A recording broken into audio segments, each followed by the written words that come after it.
Hi good morning.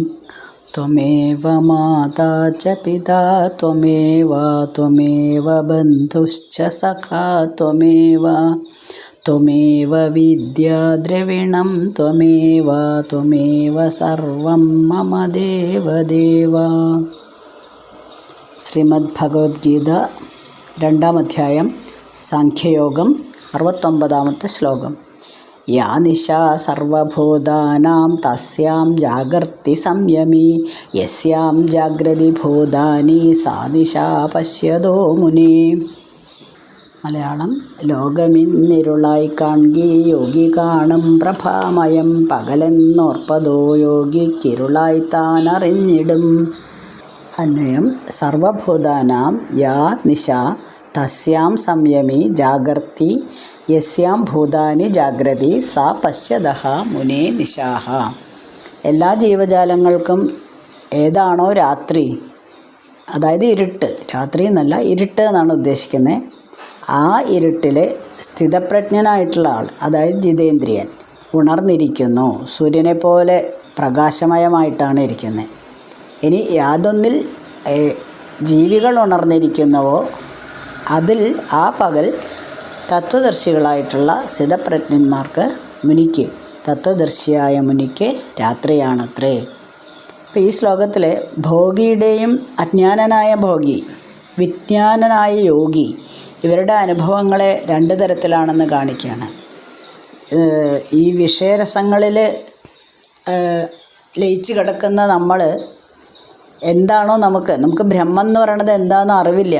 അപ്പം അത് ഇരുട്ടാണ്. നമുക്ക് ആ ഇരുട്ട് എന്താണെന്ന് സ്ഥിതപ്രജ്ഞനറിയാം.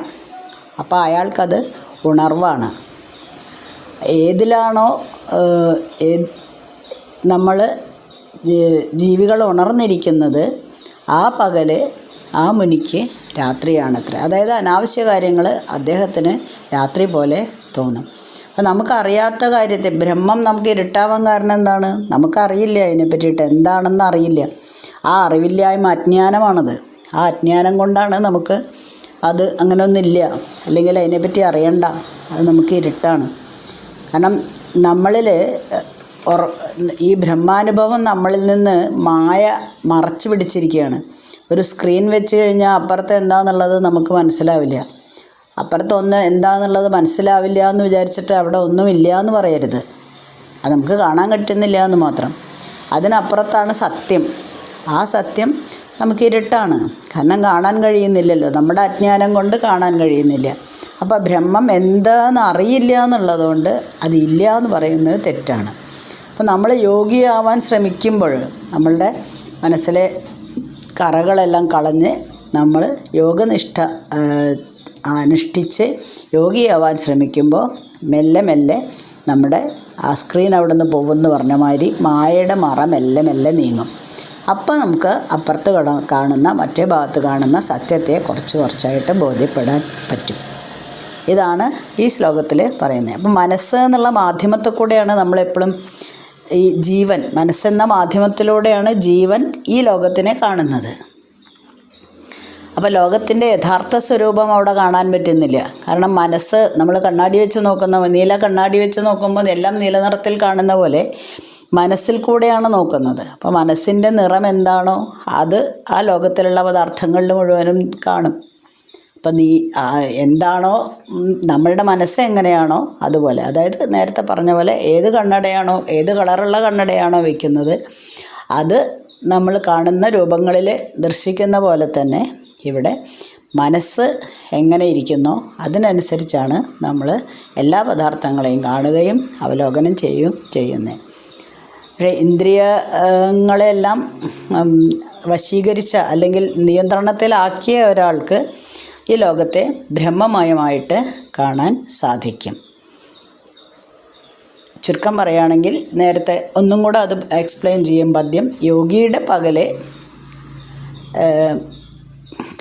ബ്രഹ്മാനുഭൂതി അത് ഭോഗികൾക്ക് അനുഭവിക്കാൻ പറ്റില്ല.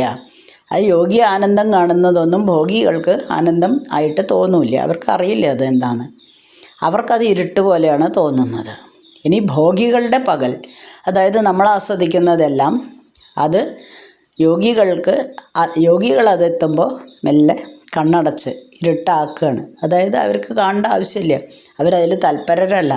അതുകൊണ്ട് അവർ അത് ഇരുട്ടായിട്ട് എടുക്കുന്നു. ഒരാളുടെ പകല് മറ്റേ ആൾക്ക് രാത്രി എന്ന് പറയുന്നത് പോലെ. ഇനി 70ാമത്തെ ശ്ലോകം. ആപൂര്യമാണമജലപ്രതിഷ്ഠം സമുദ്രമാപ പ്രവിശന്തി യദ്വദ് തദ്വദ് കാമായം പ്രവിശന്തി സർവേ സ ശാന്തിമാപ്നോതി ന കാമകാമീ.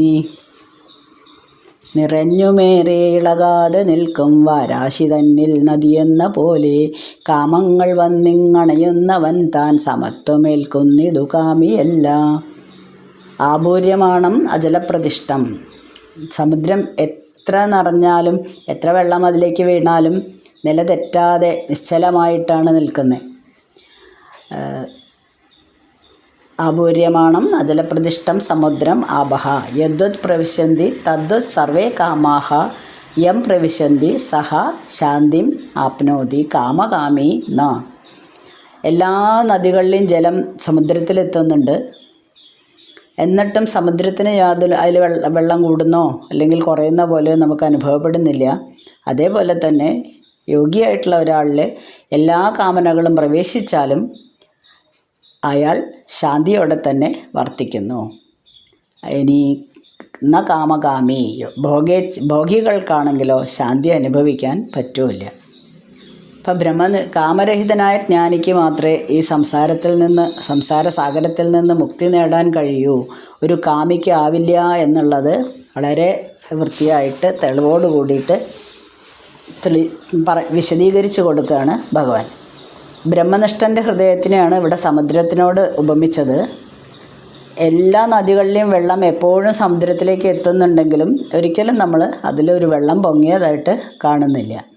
അതുപോലെ എന്തൊക്കെ വിഷയരസങ്ങൾ ഈ പഞ്ചേന്ദ്രിയങ്ങൾ വഴി നമ്മുടെ മനസ്സിൽ കടന്നു കൂടുന്നുണ്ടെങ്കിലും ഒരു നിശ്ചലനായിട്ടുള്ള ജ്ഞാനി ഈ സമുദ്രം നിശ്ചലമാകുന്ന പോലെ തന്നെ അക്ഷോഭ്യനായിട്ടാണ് നിലകൊള്ളുന്നത്. അദ്ദേഹം ഇതിലൊന്നും ഒരു അർത്ഥവും കൊടുക്കുന്നില്ല.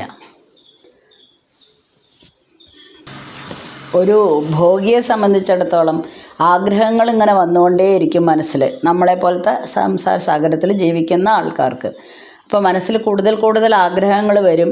അതെല്ലാം മുഴുവനായിട്ടും കംപ്ലീറ്റായിട്ടും നിറവേറ്റാൻ എനിക്ക് പറ്റുമോ ഈ ജീവിതയാത്രയിൽ എന്നാണ് അദ്ദേഹം ചിന്തിക്കുന്നത്. അപ്പോൾ അതാണ് സുഖജീവിതം. ഞാൻ അത് നേടി, ഇനി നാളെ വേറൊന്ന്, അതും ഞാൻ നേടി. എവറസ്റ്റ് കീഴടക്കുന്ന പോലെ അല്ലേ. ഇനി വീണ്ടും വേറൊരാഗ്രഹം വന്നു, അതും നേടി. പണ്ട് ഞാൻ പറഞ്ഞിട്ടുണ്ടല്ലോ ഇതുപോലെ തന്നെ. ആദ്യം ഒരു സൈക്കിൾ കിട്ടണമെന്നായിരുന്നു, കിട്ടി. ഒരു ബൈക്ക് വേണമെന്നായി, കിട്ടി. അത് കഴിഞ്ഞ് കാറായി. കാറ് കിട്ടിക്കഴിഞ്ഞപ്പോൾ കാറിൻ്റെ മോഡൽ മാറ്റണമെന്നായി. അങ്ങനെ ആഗ്രഹങ്ങൾക്ക് ഒട്ടും പഞ്ഞമില്ലല്ലോ. എന്ത് തരത്തിലിട്ടോ. ഇതൊരു ചെറിയ എക്സാമ്പിൾ പറഞ്ഞതാണ്, ഒരു കാര്യത്തിൻ്റെ ആഗ്രഹം പറഞ്ഞതാണ്. അതുപോലെ തന്നെ ആഗ്രഹങ്ങളിങ്ങനെ വന്നുകൊണ്ടേയിരിക്കുക, അത് മുഴുവനും പൂർത്തീകരിക്കുക എന്നുള്ളതാണ് എൻ്റെ ജോലി എന്നാണ് ഈ ഭോഗികളുടെ വിചാരം. പക്ഷേ യോഗികൾ അങ്ങനെയല്ല. യോഗികൾ എത്രയും ആഗ്രഹങ്ങളുണ്ടോ അത് മുഴുവനും വെടിയാണ് ചെയ്യുന്നത്, അതിനെ ഇല്ലാതാക്കുകയാണ് ചെയ്യുന്നത്. അപ്പോൾ ഈ ആഗ്രഹങ്ങൾ നേടുന്നതാണ് സുഖജീവിതം എന്ന് ഭോഗി ചിന്തിക്കുന്ന അതേ സമയത്ത് എല്ലാ ആഗ്രഹങ്ങളും എൻ്റെ മനസ്സിൽ വന്നാലും ഞാനത് വളരെ സമചിത്തതയോടെ നേരിടും എന്ന് എന്നാണ് യോഗിയുടെ ചിന്താഗതി. അതുകൊണ്ടാണ് യോഗികളെ എന്ത് വിളിച്ചത്? ആദ്യം തന്നെ സ്ഥിതപ്രജ്ഞൻ എന്ന് വിളിച്ചത്. ഇനി 71ാമത്തെ ശ്ലോകം. വിഹായ കാമാൻ യ സർവാൻ പുമാംശ്ചരതി നിസ്പൃഹ നിർമ്മമോ നിരഹങ്കാര സ ശാന്തിമധിഗച്ഛതി.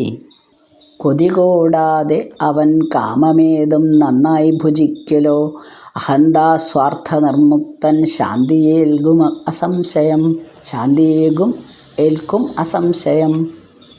യഹാ പുമാൻ, ആരാണോ സർവാൻ കാമാൻ വിഹായ, സർവകാമങ്ങളെയും വിടിഞ്ഞ് നിസ്പൃഹ നിർമ്മമ നിരഹങ്കാര, ആശയില്ല, മമതയില്ല, അഹങ്കാരമില്ല, അങ്ങനെ ജീവിക്കുന്നത് സഹ ശാന്തിം അധിഗച്ഛതി, അയാൾ ശാന്തി അനുഭവിക്കുന്നു.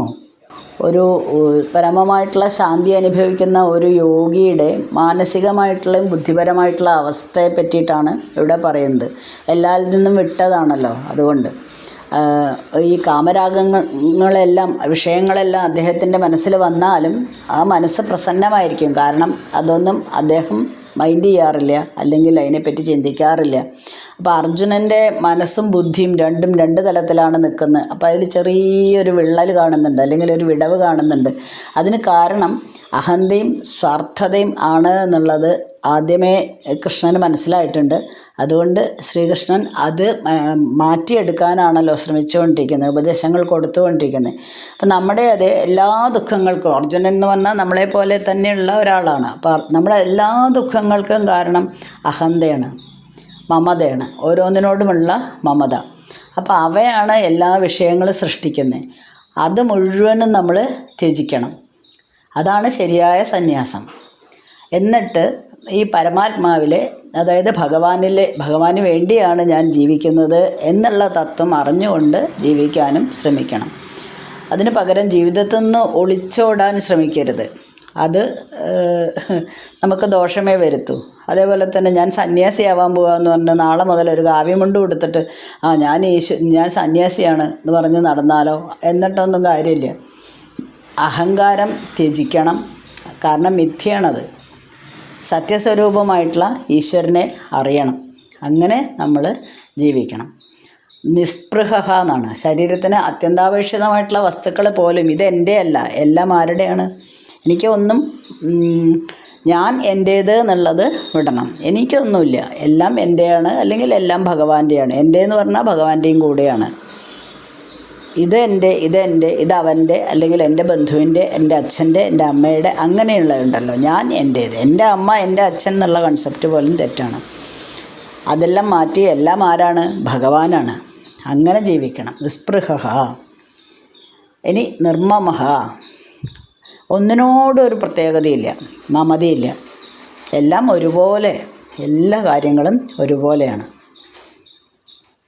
നിരഹങ്കാര. ഞാൻ വലിയ പണ്ഡിതനാണ്, എനിക്കെല്ലാം അറിയാം എന്നുള്ളതല്ല. നമ്മൾ കഴിഞ്ഞ ശ്ലോകങ്ങളിൽ പറഞ്ഞു, നമ്മൾ എന്ത് കർമ്മം ചെയ്യുകയാണെങ്കിലും അത് ഭഗവാനിൽ അർപ്പിച്ച് ചെയ്യണം. അങ്ങനെയൊക്കെ ചെയ്യുകയാണെങ്കിൽ അവരാണ് ബ്രഹ്മനിഷ്ഠൻ എന്ന് പറയുന്നത്. അപ്പോൾ ഒരു സന്യാസി ഇങ്ങനെയൊക്കെ ജീവിക്കുകയാണെങ്കിൽ ആ സന്യാസി സംസാര ദുഃഖങ്ങളില്ലാതെ മോക്ഷത്തെ പ്രാപിക്കുന്നു എന്നാണ് പറയുന്നത്. ഇനി അവസാനത്തെ ശ്ലോകം, 72ാമത്തെ ശ്ലോകം. ഏഷാ ഭ്രാമീ സ്ഥിതി പാർത്ഥ നൈനാം പ്രാപ്യ വിമുഹ്യതി സ്ഥിതാസ്യാമന്തകാലേബി ബ്രഹ്മനിർവാണമൃച്ഛതി. ഈ ബ്രഹ്മധ്യാനനിരതൻ ഒട്ടും മോഹമണഞ്ഞിട, അന്ത്യകാലത്തിലായാലും ബ്രഹ്മാനന്ദമണഞ്ഞിടും. ഹേ പാർത്ഥ, ഏഷാ ഭ്രാമീ സ്ഥിതി ഏനാം പ്രാപ്യ ന വിമുഹതി അന്തകാലേ അഭി അസ്യാം സ്ഥിത്വ ബ്രഹ്മനിർവാണം പൃച്ഛതി. എല്ലാ ആഗ്രഹങ്ങളും പരിത്യജിക്കൂ.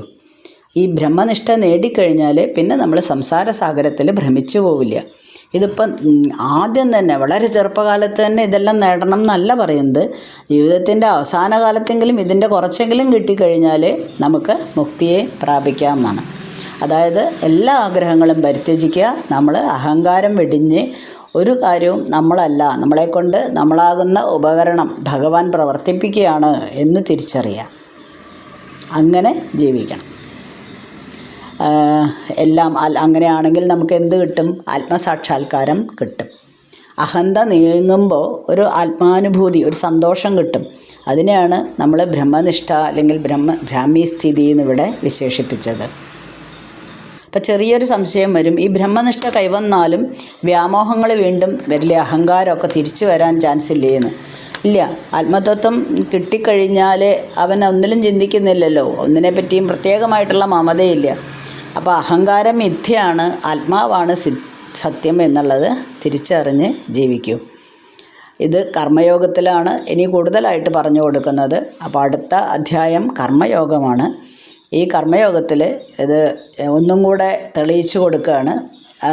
അർജുനൻ്റെ ആശയക്കുഴപ്പം മുഴുവനായിട്ടും തീർത്തു കൊടുക്കാൻ വേണ്ടിയിട്ട് ഉള്ള ശ്രമമാണ്. അതിന് അടുത്ത അധ്യായം ഉപയോഗിക്കാം. 2ാം അധ്യായം കഴിഞ്ഞു. ഇത് ശ്രീമദ് ഭഗവത്ഗീതാസു ഉപനിഷത്സു ബ്രഹ്മവിദ്യായാം യോഗശാസ്ത്രേ ശ്രീകൃഷ്ണാർജുന സംവാദേ സാഖ്യയോഗേ നാമ ദ്വിതീയോധ്യായ. 2ാമത്തെ അധ്യായം ഇവിടെ അവസാനിക്കുകയാണ്. സ്ഥിതപ്രജ്ഞൻ്റെ ലക്ഷണങ്ങൾ പറഞ്ഞു. നമ്മൾ ബ്രഹ്മനിഷ്ഠ എങ്ങനെ നേടിയെടുക്കാം എന്നുള്ളത് പറഞ്ഞു. ഇനി വീണ്ടും കർമ്മയോഗത്തെ നീ ചെയ്യേണ്ട കർമ്മങ്ങൾ എന്തൊക്കെയാണ് എന്നുള്ളതിനെ പറ്റിയിട്ട് വിശദീകരിക്കുകയാണ് 3-ാമത്തെ അധ്യായത്തിൽ. അതാണ് കർമ്മയോഗം. അടുത്ത ദിവസം നമുക്ക് തുടങ്ങാം. ഓക്കെ. അസ്മിൻ പരാത്മന്നനുപാത്മകൽപ്പേതുമിത്തമുത്ഥാപിതപത്മയോനി അനന്തഭൂമാ മമ രോഗരാശിം നിരുന്ധിവാദാലയ വാസവിഷ്ണു.